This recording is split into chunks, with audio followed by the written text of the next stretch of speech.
Non, ce n'est que l'Afrique du Sud. Des choses terribles se produisent en Afrique du Sud. Leurs dirigeants font des choses terribles. Des choses horribles. C'est donc l'objet d'une enquête en ce moment. Nous prendrons une décision. Et tant que nous ne saurons pas ce que fait l'Afrique du Sud,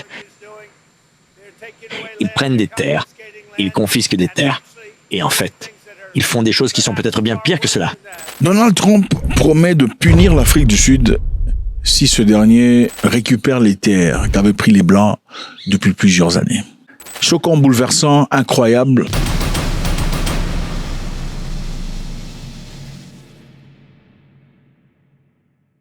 En fait, M. Trump a beaucoup de courage, beaucoup de prétention aussi, il faut le dire, de parler de la sorte d'un pays aussi indépendant. Trump a écrit sur sa plateforme médias sociaux Truth Social: « Je couperai tout financement futur à l'Afrique du Sud jusqu'à ce qu'une enquête approfondie sur cette situation soit terminée. » Choquant. C'est clairement de la prétention, de la mégalomanie. M. Trump a dérangé beaucoup de personnes récemment, y compris le Canada, sur qui on a mis un taxe de 25%.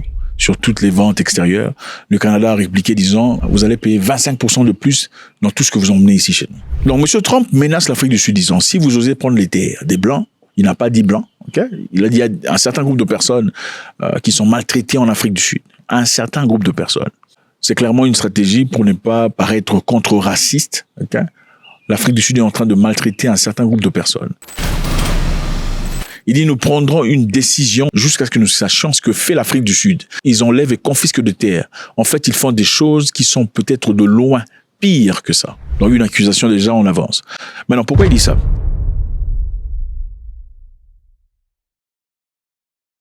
Le président Cyril Ramaphosa de l'Afrique du Sud a récemment reconstitué une loi, une loi permettant à l'Afrique du Sud de récupérer certaines terres des Blancs. Récupérer ces terres pour l'usage public. Pourquoi récupérer les terres? À l'Afrique du Sud, les amis, 72% des terres appartiennent aux Blancs. Les Blancs ont 72% des terres. Incroyable. Vous posez la question de savoir comment. Les Noirs n'ont rien. Ils n'ont rien. Comment ça se fait qu'ils en sont arrivés là?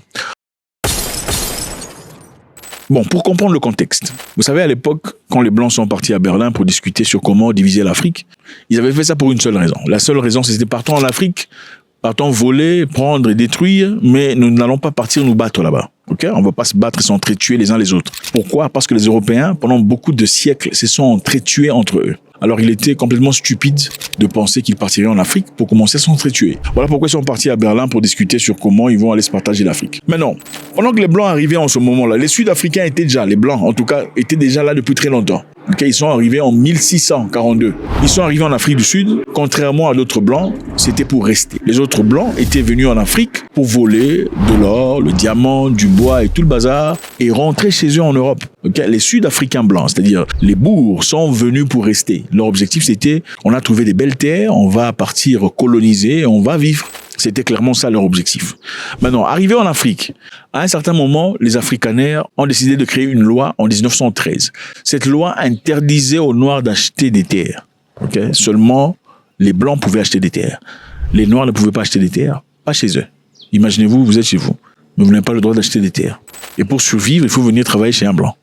Ramasser des trucs dans les vignerons et tout le bazar. Enfin, c'était ça. On ne pouvait pas avancer. L'homme noir n'avait pas de droit chez lui à la maison. Et tout cela a continué. En 1948, ils ont officialisé leur histoire de apartheid, la séparation raciale qui était établie en Afrique du Sud. Ceci, évidemment, permettait à ce que le blanc évolue, avance et progresse. Le noir n'avait absolument rien. L'hiérarchie était simple. Il y avait le blanc au-dessus, suivi de l'Indien, ensuite du colored et du noir. Oui, en Afrique du Sud, il y a beaucoup d'Indiens. Ces Indiens étaient emmenés à l'époque où les Zoulous avaient refusé de travailler. Et comme les Anglais étaient en Afrique du Sud, ils sont partis en Inde, puisque l'Inde était aussi colonisée par les Anglais. Ils ont emmené beaucoup d'Indiens pour aller travailler en Afrique du Sud. Ces Indiens, jusqu'à aujourd'hui, existent en Afrique du Sud. Durban, d'ailleurs, ou Durban, si vous préférez, c'est la ville où on trouve le plus d'Indiens hors de l'Inde. Alors, avec l'apartheid, les Noirs ne pouvaient pas partir dans les quartiers des Blancs. En effet, pour se déplacer en tant que Noir, il fallait avoir un passeport. Donc, pour quitter ta maison, aller visiter ta tante, il faut avoir un passeport dans ton propre pays. En attendant, les Blancs bénéficiaient de tout ce qu'il y avait comme institutions, écoles, universités, tout le bazar facilement. Les Noirs n'avaient pas le droit d'aller à l'université. Ce n'est qu'en 1994, après la sortie de Mandela, que les Noirs auront finalement cette liberté. Donc, rappelez-vous, en 1913, il y a eu cette loi interdisant aux Noirs d'acheter des terres. Donc les Blancs possédaient toutes les terres. Les Noirs n'avaient absolument rien. Ça a continué comme ça. Les Noirs étaient certainement dans l'extase de « nous sommes finalement libres, allons danser, allons manger, allons sortir », au lieu de vraiment regarder ce qui manquait. Parce qu'en réalité, bien que l'esclavage était fini, mais les finances étaient entre les mains des Blancs. Les terres, c'était entre les mains des Blancs. Et vous savez, les terres sont très importantes. C'est dans la terre qu'on trouve l'or. Et l'Afrique du Sud a beaucoup d'or. C'est dans la terre qu'on trouve le diamant. L'Afrique du Sud a le diamant. Donc posséder les terres, c'est très important. Et au-delà des matières premières, il y a aussi l'agriculture, qui est principalement gérée par ces Blancs qu'on appelle afrikaners. C'est eux qui ont l'agriculture de l'Afrique du Sud. Elon Musk a aussi réagi disant « Pourquoi as-tu des lois ouvertement racistes ?» ou « Pourquoi as-tu des lois manifestement racistes ?» Ceci, évidemment, vous fait penser qu'Elon Musk serait peut-être la raison pour laquelle Donald Trump a eu le courage de parler de cette histoire. Je vous rappelle que Musk est un advisor, c'est un conseiller de Trump. Et Musk a des origines sud-africaines. D'accord ? Ce qui est intéressant à savoir ici, c'est que M. Cyril Ramaphosa a réagi, M. le président sud-africain. Sa réaction a clairement fait comprendre la position de l'Afrique du Sud. Le président sud-africain a déclaré que le gouvernement n'avait pas confisqué les terres. Dans sa réponse, le président sud-africain a déclaré « La nouvelle loi n'était pas un instrument de confiscation, mais un processus juridique constitutionnellement mandaté qui garantit l'accès du public à la terre dans un pays, d'une manière équitable, juste et conformément à la Constitution. » Bon, moi je trouve que c'est justifié, non? Vous trouvez pas? Quand il dit nous n'avons pas confisqué les terres », c'est vos terres, n'est-ce pas? C'est votre droit de faire ce que vous voulez, n'est-ce pas? Vous pensez qu'il se justifie ou il veut simplement clarifier les histoires? Exploration Act, and therefore Trump will withhold funding to South Africa. And they said, let's not mobilize Africa. Let's withhold minerals to US. That is it. If they don't give us money, let's not give them minerals. But the reality, they take our minerals, but say we're withdrawing funding. No, we have minerals in the continent. And therefore we have something that we have. We're not just beggars. Parce que je vous rappelle ici, le Zimbabwe dans le passé a connu un moment très similaire. Okay? À l'arrivée de Robert Mugabe, les terres au Zimbabwe étaient possédées par les Blancs. Okay? Les Anglais étaient ceux qui ont colonisé le Zimbabwe. Mugabe voulait redistribuer les terres aux Noirs. Ses intentions étaient pures. Il voulait simplement que les Noirs avancent et évoluent. Les terres possédées par les Blancs étaient souvent des terres d'agriculture. Ces Blancs anglais étaient excellents agriculteurs. Okay? C'est eux qui produisaient les patates, les tomates et tout le bazar qui permettait à la population de manger. Mais Mugabe voulait attribuer les terres aux Noirs aussi. Parce qu'enfin, qu'est-ce que vous êtes vraiment comme une nation si vous n'avez pas de terre? Mais Mugabe l'a fait de manière brutale, avec la force. Il a chassé les Blancs, il a confisqué leurs histoires. Très peu de temps après, qu'est-ce qui s'est passé? On l'a frappé des sanctions. Il y a des sanctions qui interdisent aux États-Unis d'entrer en Europe. Nous ne sommes pas Européens. Nous n'avons pas demandé un seul centimètre carré d'Europe ou un seul centimètre carré de ce territoire. Alors Blair, garde ton Angleterre et laisse-moi garder mon Zimbabwe. Les États-Unis, l'Union européenne, l'Angleterre, boum! Les Zimbabwe ne pouvaient plus exporter ses ressources. Les Zimbabwe ne pouvaient plus importer des pays qui collaborent avec les États-Unis et l'Angleterre. Alors quand Mugabe a fait ça, il a fait ça avec de bonnes intentions. Son intention était claire. Il voulait simplement accorder la possibilité et la richesse à son peuple. Il voulait pas seulement que les Blancs soient riches, il voulait aussi voir les peuples zimbabwéens natifs, autochtones, vivre la plénitude de leur bénédiction du Créateur. Malheureusement pour lui, il a été frappé de sanctions. Le Zimbabwe a traversé un moment complètement difficile. On pouvait même pas acheter le pain. Okay? L'argent a été dévalué, inflation, c'est-à-dire pour acheter un bout de pain, il fallait autant d'argent. Il y avait beaucoup d'argent comme ça. Tout ça là, c'est pour acheter un pain. C'est comme ça qu'on a ébranlé le Zimbabwe. Et à l'Afrique du Sud essaie de toutes les façons d'éviter de tomber dans ce piège. Okay? Le piège est simple.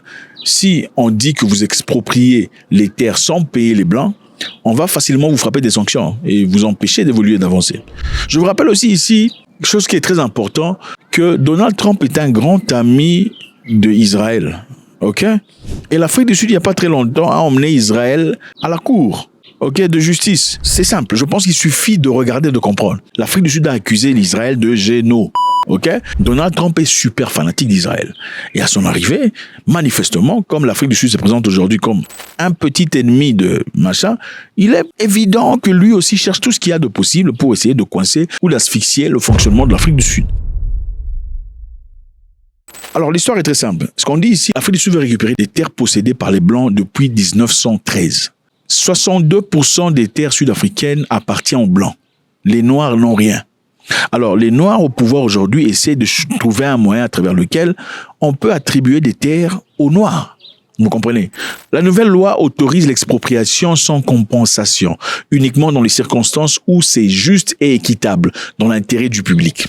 Dans certains cas, par exemple, où il y a un grand terrain qui n'a jamais été utilisé, où là on n'a jamais construit et on n'a pas l'intention de construire, le gouvernement peut récupérer ça et construire, par exemple, un hôpital. Imaginez-vous, vous avez une terre, 3, 4, 7 stades de football qui vous appartient. Vous avez hérité ça. Mais vous n'avez jamais construit, vous n'avez pas l'intention de construire, mais vous voulez garder ça. Vous voulez pas que le gouvernement s'en serve pour créer des hôpitaux ou des choses comme ça. C'est dans ce cas-là dont il parle. Mais évidemment, Donald Trump a dit, ce que fait l'Afrique du Sud est complètement terrible, c'est horrible. C'est comme si terrible et horrible, et reviennent à chaque fois qu'il ouvre la bouche. Donc l'Afrique du Sud a essayé de trouver un moyen, ok? Un moyen contournant la stratégie zimbabwéenne qui avait complètement échoué. Parce qu'après les sanctions, le Zimbabwe est tombé complètement par terre. L'Afrique du Sud essaie de faire la même histoire, mais en le justifiant juridiquement. Le président sud-africain a répliqué disant, Monsieur Trump, à part les bénéfices que nous avons de vous, venant du PEPFAR, c'est le programme pour les gens atteints du VIH, ok? Les États-Unis d'Amérique envoient des médicaments contre le VIH aux Sud-Africains. Mais ce n'est que du 7% des produits dont l'Afrique du Sud a besoin, qui vient des États-Unis d'Amérique.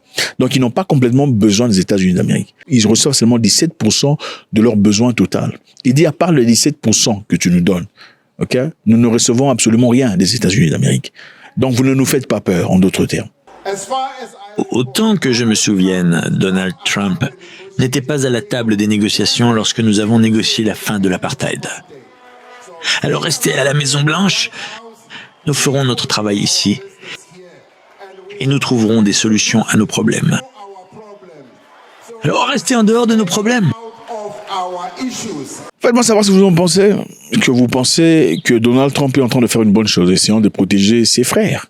Manifestement, sans vraiment le dire, il dit un groupe de personnes sont maltraitées en Afrique du Sud. Il n'y a pas de nom, c'est un groupe de personnes, mais tout le monde sait de quoi il s'agit là. Est-ce que vous pensez que l'Afrique du Sud doit se taire à ce sujet pour garder sa stabilité, le bonheur et le train de vie qu'ils ont? Ou faudrait-il à un certain moment engager son esprit dans une guerre qui pourrait mal tourner, mais avoir sa liberté? Faites-moi savoir ce que vous en pensez, c'est toujours avec beaucoup de plaisir. God bless.